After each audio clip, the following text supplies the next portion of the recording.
A movie is only as good as the villain is evil. That is something I just made up, but it sounds true, doesn't it? This is a spoiler review of Amigos.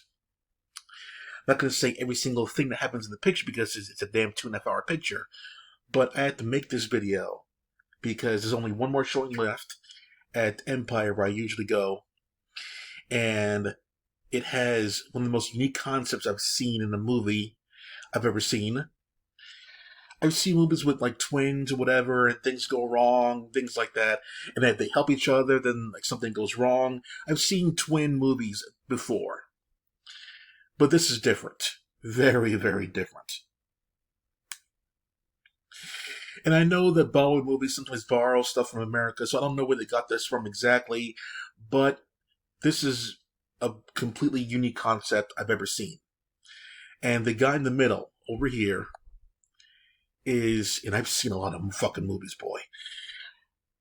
And recently, I just saw Aladdin, the '90s Aladdin picture, not the new one.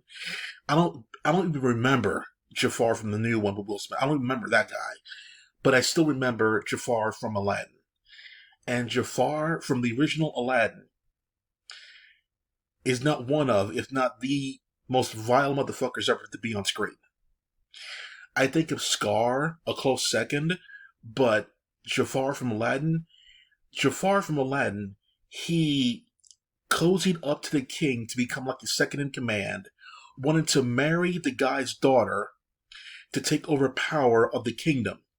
Anybody who even thinks to like find out his plan, he makes them disappear, missing, kill them. That kind of shit. He had people go into a mysterious cave of wonders, and if you get the item he wants, he kills you. If you don't get it, he kills you anyway. Completely and utterly vile human being. And still is a nice guy compared to this motherfucker right here in the middle. So, this story takes place in the modern time when this guy over here finds out through like some conversations that there's an app you can use to find out your twin that's not related to you in another part of the world, the entire part of the world. He hooks it up there online there, he lets it run there, and he finds a match. He finds this guy as a match to him, and they're not related. They're going to meet up there. Oh, you have my face. Oh, we're cool. Let's hang out there, take some selfies, whatever, you know.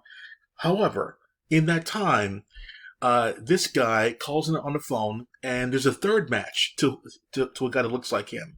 So he calls him and says, hey, maybe we should all meet up. Really, really creepy sounding guy this was. Completely creepy. I'm like, maybe it's not as bad as it is, but it is. Anyway, so the first part of the movie, right? There's always a two-part thing when it comes to these Bollywood movies. The first part of the movie is all three of these. Oh, I'm getting tingling thinking about this shit there. They use their identities to try to get a girl's attention, who is the literal empathic of a modern woman. She wants the impossible man. They make it very clear that her goals are superhero-like. And she even said she wants a superhero-like.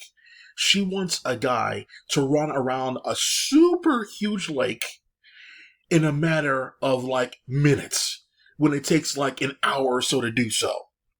So these guys, like one person goes, like passes by her, another person's gonna be over there, like at the 3/4 mark or whatever. Another point, another guy will be at a 1/4 mark, etc., etc. So they trick her into thinking that it's the same guy going around the track, but it's not. It's these three guys.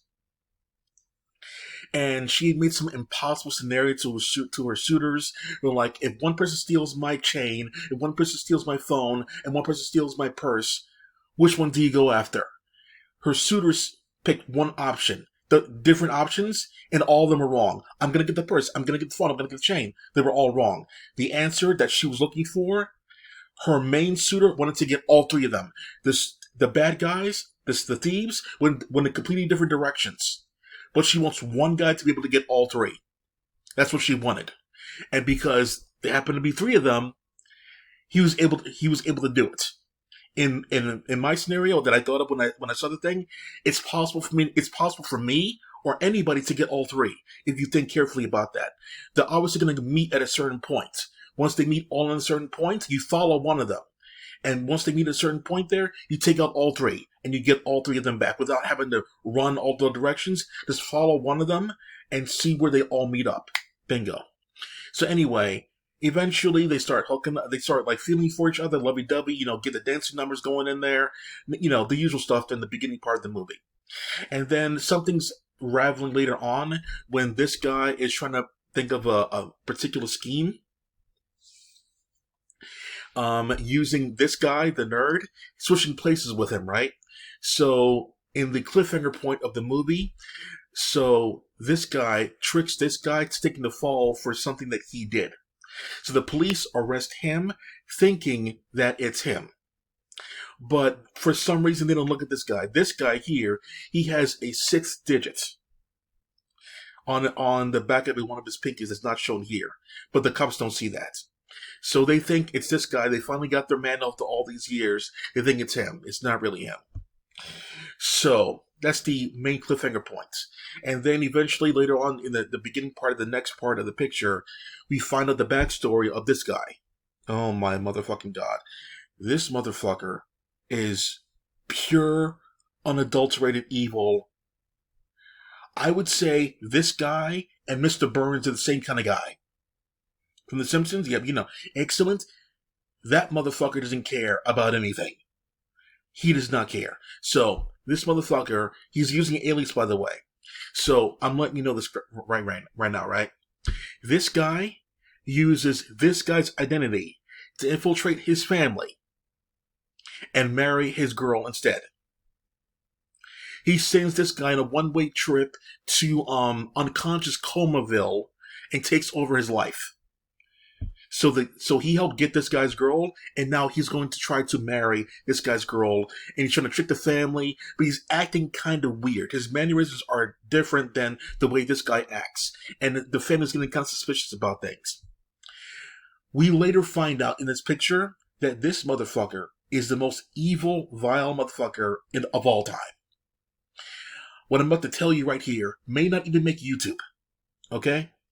I'm going to use languages here that YouTube can't get me on, alright? So, this guy, I believe this guy's name is like Mib or something like that, and this guy's real name is like Bippy or something like that there. Anyway, I'm going to call him Bip, alright? So, Bip's past is unbelievable, okay?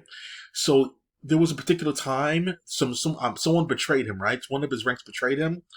So, he went to this guy's home. I'm going to be very tricky here. He went to this guy's home, and while his family was eating, he unalived the father. He pow-powed a 10-year-old boy in the head, and you see it on screen. There's a little girl there who's about 6 years old. He ordered his minion to pow-pow her, though the mother got up, found out that her daughter was unalived, and she said to him, while he's sitting down in the father's chair, casual as can be, the mother said to this guy, because she just saw what happened, that she's going to kill him, and then instantly she just pow-powed her as well, and there's a pool of Kool-Aid everywhere on the ground from all the victims in the household. So, this motherfucker had no remorse. In his eyes, there was nothing there, bro. Not a single shake. This guy killed unalived this guy's family like it was a Sunday brunch. This is just something you have to do and move on to the next one. It was Tuesday, you know what I'm saying? Street Fighter fans, it was Tuesday. He didn't care. So he wanted to use this guy's identity to take over his nice, happy life there and probably unalive them too. In fact, he kind of did. What happened later on in the picture there, he had to, so this guy, barely making it out alive of the coma situation there, had to free his actual friend out of the prison situation, which he was scared shitless. It was a situation, right? So he was in the ER. Like I said, the police think it's him, right? So he bribed a nurse to take a cell phone and that earpiece he's wearing right there, to take his cell phone and an earpiece and bring it to him while he's in the ER area, because he got shot by one of the officers. One of the officers who locked him up there was working for him. So he was in the ER, kind of like, resting and recouping, right? So so thanks to the nurse, she got the earpiece smuggled into him, and he told him the whole plan and how to get out of the situation. So I was like, this is some deep ass shit right here. So eventually these two guys find each other again and find this guy at the main house where the family's at, and they manage to actually get this guy arrested. They actually get this guy arrested. He's being taken away by the cops there, and while he's being taken away, like in the vehicle, I wish I could record this one. It happened so fucking fast. This guy's hands were up in the air in the truck, right? He spit in the cop's face. The cop was going to take his gun and shoot the guy for doing that one.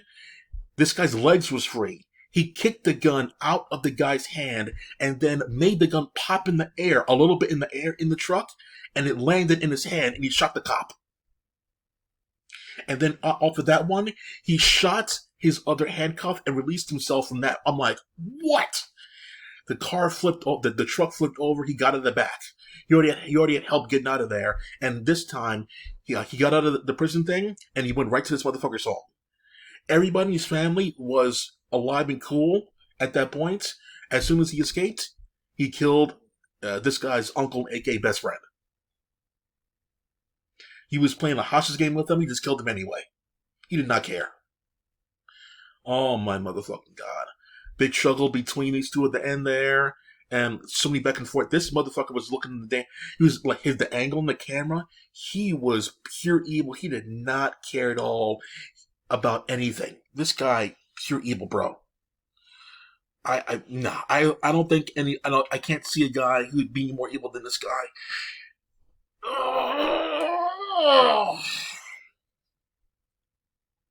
Number one, he laughing at the evil he's going to do. Oh my, this pure evil, bro. The fact that this is done by one guy in reality, cool and calm, nerdy, and complete and utter psycho. One guy.